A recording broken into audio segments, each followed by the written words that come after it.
In this WrestleTalk news, WWE changed Walter's name for no reason, Jon Moxley's AEW return, the Hardy Boyz reunion announced, and more. Subscribe and enable notifications to always on for daily wrestling news videos. Otherwise, I'll start renaming people in the comments. Oh, I'll do it. Yes, you over there. You're now Desmond Boyd. And you? Yes, you. You're Corey Wilkins. Yes, I am spelling Corey with a K. And you? Yeah, you most of all because you haven't subscribed yet. You're Randolph Charles. Support WrestleTalk! Shocking news. WWE do a very WWE thing. Following last night's cracking NXT main event of Walter vs. Roderick Strong, which Tempest gives 5 stars to in his review of the episode up later, the black and gold flashback had a brutally cold bucket of multicolored 2.0 water drenched over it, as after his victory, Walter announced the winner of this match is GUNTHER, while Imperium proceeded to beat down Strong and Diamond Mine ran out for the save. So yes, for no reason, Walter is now called GUNTHER. Walter, who's already made his main roster debut at Survivor Series 2019 as Walter. Walter, who's already been one of the longest reigning champions in modern WWE history with his 870-day-long NXT UK title reign as Walter. But as we've seen with Adam Cole, Kyle O'Reilly and Johnny Gargano, the only way you can really escape getting upgraded to 2.0 is by leaving the company. The name change has been unanimously negatively received, with Bearcat Keith Lee, who was released by WWE back in November, tweeting, "Man, if what I'm hearing is real, poor Walter. It's GUNTHER now, Keith. Be respectful." Just 2 days ago, the Wrestling Observer reported that WWE had trademarked the new name Gunther Stark. It was assumed this would have something to do with other NXT 2.0 wrestler Zoe Stark, maybe her dorky younger brother, as Vince McMahon is wont to do. Nobody thought they could be renaming one of today's most perfect embodiments of a professional wrestler, Walter. Mostly because a quick Google search will also tell you that Gunther Stark was the name of a Nazi military commander from World War II. And, you know, Walter is Austrian, which might as well be German in Vince's eyes.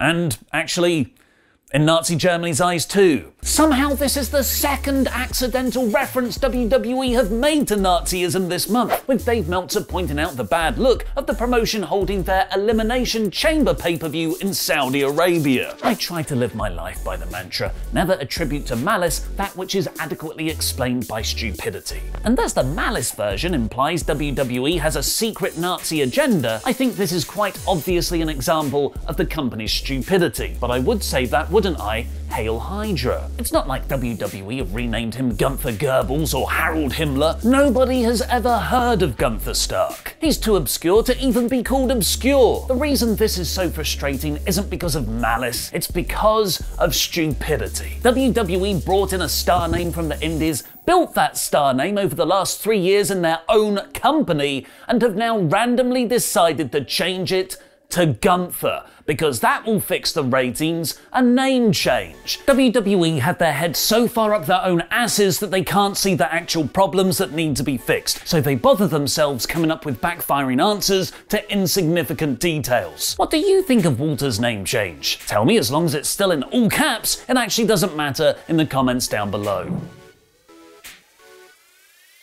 Thanks for your support on Patreon, Starbucks Stephen Costa. You can get your own shout out by going to patreon.com/WrestleTalk.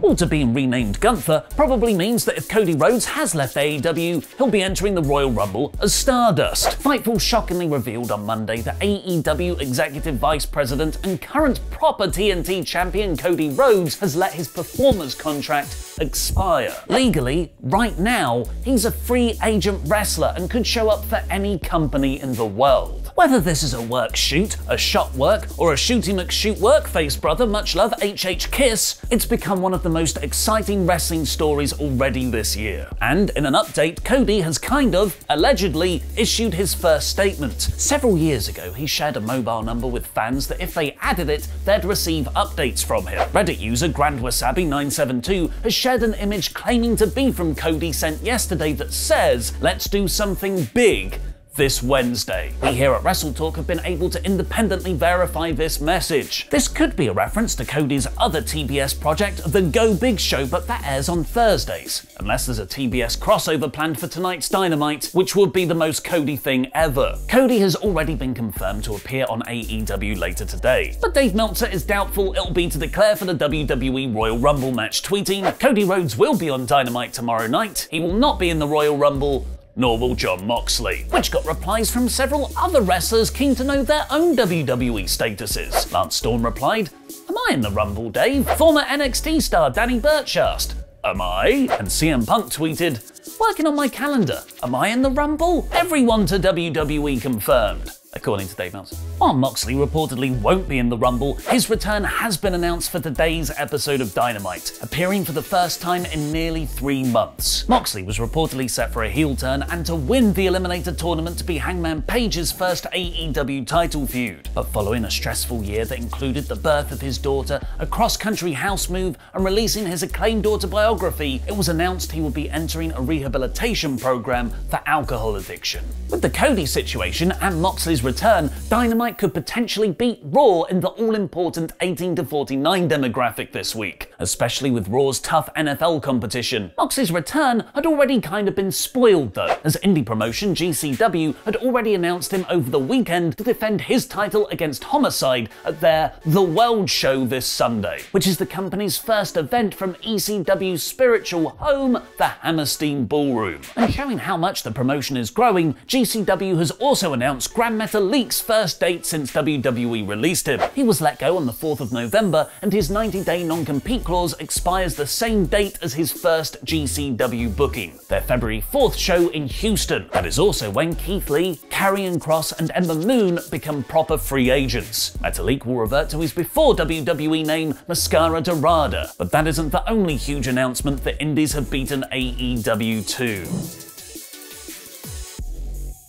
Big Time Wrestling have announced that on Saturday the 12th of March, for the first time in 3 years, the Hardy Boyz will team together again at the start of their 2022 comeback tour. Matt let his WWE contract expire in February 2020 and jumped ship to AEW the following month. Jeff opted to stay in WWE, signing a new multi-year contract, but last month, following erratic behaviour at a live event, WWE released him when he refused to enter rehab, despite there being big plans for him on both SmackDown, where he was set to feud with Roman Reigns for the Universal title, and NXT, where he had already filmed vignettes to be revealed as MSK's shaman. Jeff's 90-day non-compete clause expires on Wednesday the 9th of March, just several days before his Big Time Wrestling reunion booking, and also the date of the post-Revolution episode of Dynamite. This could be similar to the Moxley situation, where an indie company has announced the wrestler's return before AEW, or Tony Khan could be biding his time. Jeff left WWE under controversial circumstances. He was released because he reportedly turned down rehab, but both Hardy brothers have implied on Twitch that WWE jumped the gun on Jeff's release and that Jeff is in a very healthy state right now. It might be wiser to see how Jeff is received and performs on the independent circuit before they bring him into AEW. What do you think will happen with the Hardys? Let me know in the comments. While most people are just unceremoniously released by WWE, we might have just seen Roderick Strong spectacularly chopped out of the company by Gunther. God damn! Strong's PWT store briefly came back online yesterday, but has since been taken down. Selling your own merch on an AEW affiliated website is not typically something WWE likes. That, along with the other 3/4 of the Undisputed Era, Adam Cole, Kyle O'Reilly, and Bobby Fish already leaving NXT for AEW, and the scrapping of the Cruiserweight title, which was meant to be Roddy's whole thing, suggests there's no place for him in the new NXT 2.0. But of all the WWE departures over the last 2 years, arguably the most significant is set to come. And it's someone most people don't even know exists. Jerry Seaton deceased McDevitt has been WWE's main attorney since the late 80s. He defended the company and Vince McMahon personally in multiple major crises, including the infamous steroid trial in 1994. When Vince was so worried about going to jail, he reportedly was making plans for Jerry Jarrett, Jeff Jarrett's dad and famed wrestling promoter, to run the WWF in his place. McDevitt helped win the case against the government and said in the Dark Side of the Ring episode on it, his relationship with Vince and Linda McMahon became almost family-like. But now, after 35 years of working together, he's told the Pittsburgh Gazette-Post he is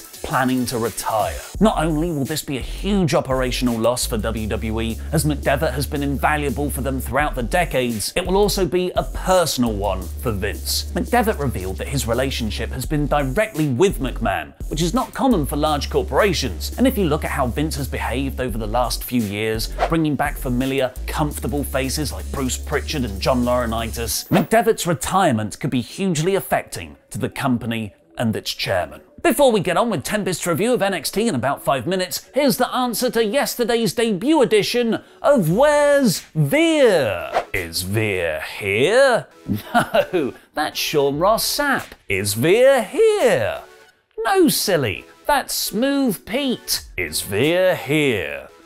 Of course not, that's Byron Saxton. Here's Veer, right in the left-hand corner. Now here's Tempest's review of NXT in about 5 minutes.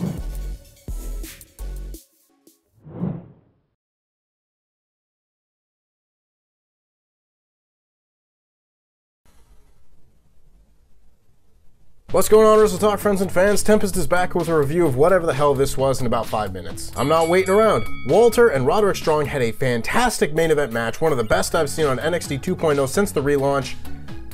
And then it happened. You see, WWE is just incapable of keeping their grubby, manipulative little hands out of anything that works that wasn't a result of their genius. Walter gets on the mic after his brilliant performance and says the winner of this match was Gunther. You took the most perfect wrestler and named him Gunther! I'd really love to just know what the rationale was behind this. Did they think that Gunther Stark was a better name than Walter? Did they look at Walter and think, something not quite right about this one. We can fix it. We can make him better. Every day this show drives me closer and closer to the edge. The main event match itself was a 5 out of 5. The bit afterwards was a 0 out of 5. I'm not giving it a rating. I don't care. As for the rest of the show, we had LA Knight cutting a good promo on Grayson Waller before Waller came out and said he had a restraining order against Knight. Knight then said he could tear up this restraining order and face him tonight or face the returning Dexter Lumis. He chose Lumis. This match was fine until we got the re-debut of the man that spoiled Keith Lee's title win. Remember that? That was dumb. Torov attacked Dexter Lumis, threw him back in the ring, and Grayson Waller hit his little rolling stunner dealy. This match was alright, I'm giving it a 3 out of 5. We got a first round match in the Dusty Cup as Briggs and Jensen took on the Creed brothers. I was quite impressed with the Creed brothers, so I thought this was the best outing they've had so far, and they hit their finish to move on to the second round. The whole match was quick and fast paced, I'm giving this a 4 out of 5. We then had a promo package about Dante Chen where he said he made his debut so his dad could watch him wrestle, but his dad passed away before he could have another match, and now he's dedicating each of his matches to the memory of his father. This is real, genuine emotion that can get people attached to new baby faces, which makes it so frustrating when you realize that in the next match, Dante Chen was taking on Guru Raj, and Duke Hudson just came out for the DQ. Let me tell you, I cared more about Dante Chen than I did about bald-ass Duke Hudson. The promo was a 5 out of 5, this match was a 2 out of 5.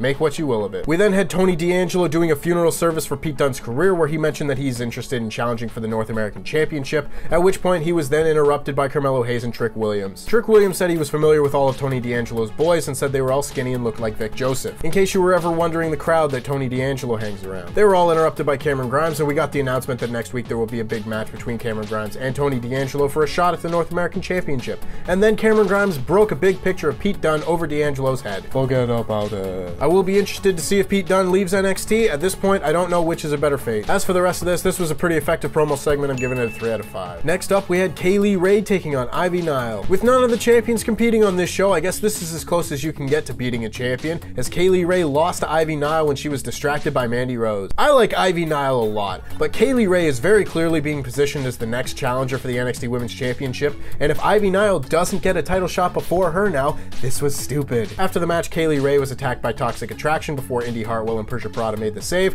I was not a fan of this segment. Please book better. I'm begging you. This gets a 2 out of 5. We then had another first round match in the Dusty Cup as Legado del Fantasma took on Idris Enofe and Malik Blade. While it was going on, I thought this was a very effective match, but then we ran into the problem of this match having the exact same finish as the previous match on this show. Santos Escobar was trying to run interference for Legado when Braun Breaker came down, grabbed him, and carried him off. This played off of a segment that happened earlier in the show where Santos Escobar basically said that they would face each other on his time. But since Legado were now distracted, Malik Blade was able to roll up Joaquin Wilde to get the win. 2 roll-up finishes back to back. Oh boy. This one doesn't bother me nearly as much because I do like seeing this young team advance in the tournament, and I'm very interested to see how they're going to do, but this was the exact same finish that I just saw, and it's not a great finish either way. Overall, things were fine, but again, tighten the screws. This gets a 3 out of 5. We then got a match between Dakota Kai and Yulisa Leone. Yulisa Leone got a lot more offense than you would expect in this match. This wasn't just some squash. She actually managed to get a comeback.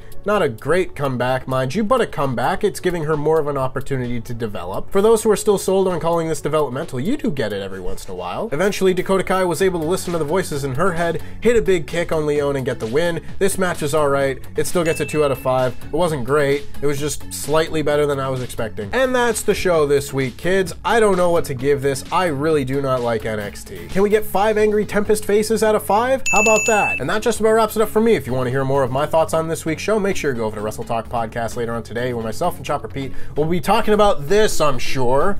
Until then, stay beautiful and don't drink orange juice after brushing your teeth. Yes, it is Royal Rumble season once again, and as we all theorize about who could win Willy Wonka's big gold ticket to Vince's stupendous chocolate wrestle factory, here we will take a look at the much more fascinating topic of who is getting paid by the hour during WWE's most exciting match of the year. I mean, if I could take a nap on the floor and rack up meaningless stats in Royal Rumbles, I would too. I mean, I could be featured on a list on Parts Unknown.